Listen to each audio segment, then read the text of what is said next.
കോട കാണാൻ വേണ്ടിയിട്ടും മല കയറാനും കക്കാടംപൊയിൽ പോകുക എന്നുള്ളത് ഇപ്പോൾ ഒരു ട്രെൻഡായി മാറിയണല്ലേ. അപ്പോൾ കക്കാടംപൊയിൽ പോണ ആൾക്കാർ മിസ് ചെയ്യാതെ പോകേണ്ട ഒരു സ്ഥലമാണ് ഈ ഉറുമി വെള്ളച്ചാട്ടം കേട്ടോ.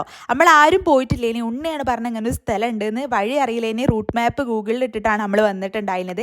അപ്പോൾ ഇവിടെ ഒരു ജലവൈദ്യുത കേന്ദ്രം കാണാം. അവിടെ ഒരു സൈൻ ബോർഡ് പോലത്തെ ഒരു സംഭവം ഉണ്ട്, ഉള്ളിലേക്ക് കയറരുതെന്ന്. പക്ഷെ നമ്മൾ ചോദിച്ചപ്പോൾ ഉള്ളിലേക്ക് കയറാമെന്ന് പറഞ്ഞിട്ടുണ്ടായിരുന്നു. അങ്ങനെ അതിൻ്റെ ഉള്ളിലൂടെ നമ്മൾ പോയിട്ട് ഈ ബ്യൂട്ടിഫുൾ ആയിട്ടുള്ള വെള്ളച്ചാട്ടത്തിൻ്റെ അടുത്തെത്തും. നല്ല ഭംഗിയാണ് കാണാൻ വേണ്ടിയിട്ട്.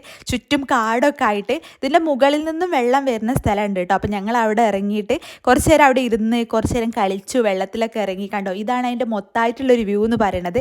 അപ്പോൾ കക്കാടംപൊയിൽ പോണ ആരും ഈ ഒരു സ്പോട്ട് മിസ് ചെയ്യരുത്. പോയോൽ കമൻറ്റ് ചെയ്യാനും മറക്കണ്ട കേട്ടോ. കോട കാണാൻ വേണ്ടിയിട്ടും മല കയറാനും കക്കാടംപൊയിൽ പോകുക എന്നുള്ളത് ഇപ്പോൾ ഒരു ട്രെൻഡായി മാറിയണല്ലേ. അപ്പോൾ കക്കാടംപൊയിൽ പോണ ആൾക്കാർ മിസ് ചെയ്യാതെ പോകേണ്ട ഒരു സ്ഥലമാണ് ഈ ഉറുമി വെള്ളച്ചാട്ടം കേട്ടോ. നമ്മൾ ആരും പോയിട്ടില്ലേ, ഇനി ഉണ്ണിയാണ് പറഞ്ഞ ഇങ്ങനെ ഒരു സ്ഥലം ഉണ്ടെന്ന്. വഴി അറിയില്ല.